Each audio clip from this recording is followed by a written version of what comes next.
जो जरूरी है वो है enhanced rock weathering. Enhanced rock weathering जैसे कि कॉन्सेप्ट दिखा रहा है, ठीक है। इनहेंस्ड रॉक वेदरिंग क्या बताएगा, वेदरिंग का असर क्या होता है। Recently big business with tech giants, airlines and fast fashion firms lining up the buy carbon credits from enhanced rock weathering project.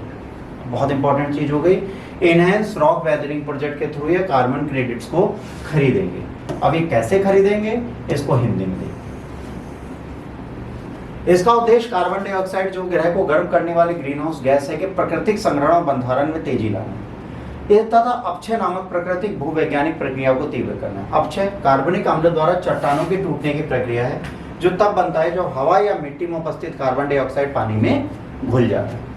जब वर्षा चट्टानों पर गिरती है तो अपक्षय स्वाभाविक रूप से होता है और ये प्रक्रिया हवा या मिट्टी में कार्बन डाइऑक्साइड को बायोकार्बोनेट अंततः चूना पत्थर को रूप में बनने से रोकती है। ठीक, बेसाल्ट जैसे शीघ्र अपक्षयी चट्टानों का उपयोग करके इस प्रक्रिया को गति प्रदान करता है, जिससे उसके सतह क्षेत्र को बढ़ाने के लिए बारीकी से पीसा जाता है। यह परियोजना यूरोप, उत्तरी अमेरिका, लैटिन अमेरिका, एशिया सहित विश्व के अधिकांश भागों में चल रही है।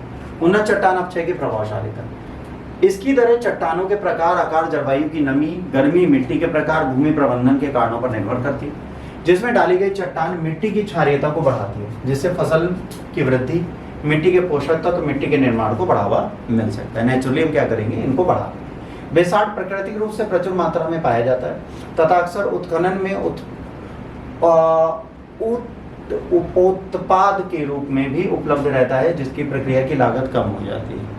ठीक, विशेषज्ञों का कहना है यदि चट्टान मिट्टी में मौजूद अन्य अम्लों के साथ प्रतिक्रिया करती हैं तो उस स्तर पर कार्बन डाइऑक्साइड को रोकने में असफल रहती हैं, तो इससे ग्रह को लाभ हो सकता है। ऐसा इसलिए क्योंकि अन्यथा मिट्टी में उपस्थित अम्ल नदियों और समुद्रों में चले जाते हैं और अम्लीकरण बढ़ता है, जिससे कार्बन डाइऑक्साइड उत्सर्जित होती है। यह जल से कार्बन डाइऑक्साइड को वायुमंडल में ले जाने से। ERW से संबंधित समस्या कुछ शीघ्र अपक्षयित चट्टानों के संभावित रूप से जहरीली भारी धातुओं का उच्च स्तर होता है। इसके बाद हम चलेंगे डिजिटल पेमेंट इंटेलिजेंस प्लेटफॉर्म। भाई ये भी इंटेलिजेंट हो रहा है ऑलरेडी।